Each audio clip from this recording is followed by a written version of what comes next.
It's a pleasure and honor to be here with a friend and mentor, Rabbi Jonah Pesner, who is the director of the Religious Action Center, the RAC, and also a vice president of the URJ, the Union for Reform Judaism. So thank you for taking this time. My pleasure. And maybe we can just start with the basics. What is the RAC, and what does it do? I'm happy to say it, but first I got to say thank you. Rav Shmuly, you're a huge hero for the American Jewish community. You're a social justice warrior. I'm a huge fan, and thank you for having me. Really appreciate it. Religious Action Center of Reform Judaism is the hub of Jewish social justice and civil rights in Washington, D.C. We represent the 2 million people who call themselves Reform Jews and any other Jews who want in Washington to make sure that the enduring values of the prophets are heard. We were the place where the Civil Rights Act of 1964 was written, where the Voting Rights Act of 1965 was drafted. Wow. We were behind the drafting of the Religious Freedom Restoration Act. Pieces of civil rights legislation that were passed by bipartisan majorities. We are strictly nonpartisan. We bring together the Jewish community along with the interfaith community and the civil rights community to lift America up to its highest moral calling and make the world better for all of humanity. Wow.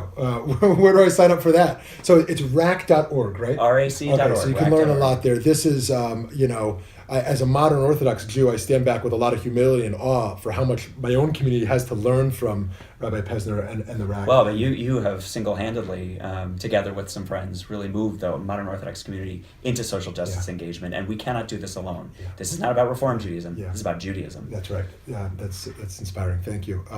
So what? Just turning to you, what got you into this? What were some foundational moments that lit your fire? Not to just say, I'll be another rabbi who cares about social justice and civic responsibility, but actually, this is my life. This is what I'm about. Yeah.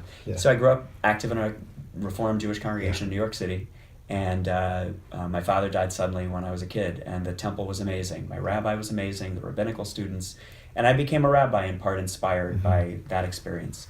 At the same time, we became economically vulnerable. We lived in affordable housing. I went to a New York City public school in the Bronx, very good school in a very bad neighborhood, and witnessed real inequity, suffering, crime, disparities, catastrophic suffering in the South Bronx in the early 80s. And it was really grinding disconnect to hear the kind of social justice message of Reform Judaism on Shabbat, and then on Monday morning get on the New York City subway and witness the kind of suffering that I witnessed. So I was determined to be not just a rabbi who would do Jewish continuity, but a rabbi who would challenge and inspire my community to be relevant to the neighborhoods, to the communities that we lived in. And by the way, as another plug for the RAC, back then in high school in 1984, a visionary rabbi, David Saperstein, my predecessor as the director, had this idea to bring teenagers to Washington to study Jewish social justice and then go up on the Hill and advocate with congresspeople and with senators. I was in the first cohort. So I got a taste, even back then, of how Judaism could be a catalyst for social change and for the common good. Since that pilot that I happened to be part of, if you don't believe in Bashert, you can't make this stuff up, we have had 2,000 teenagers come every year, so more than 60,000 teens have come to Washington. So the RAC does teen engagement, it does college programs in addition to advocacy in Washington, and local organizing. We have lots of work that we do in California and New York and Texas and across the United States. You know, you helped to light my fire. I was in a community organizing training a decade ago, and you were one of the instructors, and I was really taken by your model and your humility on how you do your work. And I was inspired by you. Because as I said, we cannot win the fight for the soul of America and the Jewish people just as Reform Jews. We need Orthodox, conservative, Reconstructionists, all comers to this party. Yeah, agreed. So American Jews, the majority of American Jews are very confused today, even afraid. And they're looking for some guidance. How does the strategy of the RAC, how does the general Jewish strategy evolve in America in the Trump, Pence, Bannon, sort of the whole new reality we're looking at? Yeah, and just to remind everybody who's watching, we're nonpartisan. So when if it's about substance and policy, we'll work with Republicans or Democrats. We'll agree to disagree about what we don't agree on, and then find common values and common policy agreements. What is over the line for us is anti-Semitism, is bigotry, racism, hate, or misogyny. That's intolerable to us. So it's not a matter of public policy. So with anti-Semitism, we've been very vocal about our concerns about Bannon and others who have created a platform for what is being called the alt-right, but is the neo-Nazi movement in America. And as Jews, my grandma Fanny escaped from the ghettos of Europe, got herself as a 16-year-old because she witnessed pogroms and saw her rabbi murdered.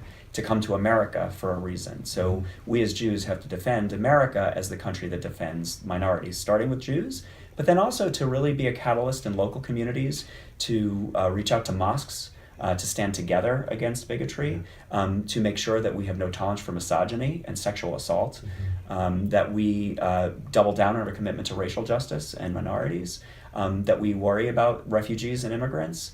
And we do that as we work with this administration, this Congress, around policy issues where we can come together on common concerns.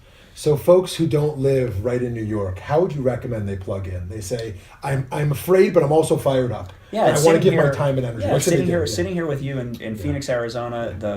I couldn't say more important. This work is going to happen in Texas, Arizona, Illinois, and Wisconsin. It is congregation by congregation, reaching out to the mosque in the neighborhood, to the NAACP chapter, to other civil rights groups, to communities that are not like you, to the evangelical church, the mega church, and having lots of dinner table conversations, having some hard conversations about where people kind of have disagreement, but agreeing to create a common communal standard of civility and dignity and listening. Doing lots of listening, a lot of storytelling, and a lot of relationship building. And we can do it over Shabbat, we can do it over inviting people into our homes, we can also go meet other folks in their holidays, in their community. But I think on the local level, the most important thing right now is to create community conversations to bring people together. Building bridges, fostering conversation, building solidarity. Beautiful. Rabbi Pesner, check him out, rack.org. Thank you so much. Thanks, Shmuly.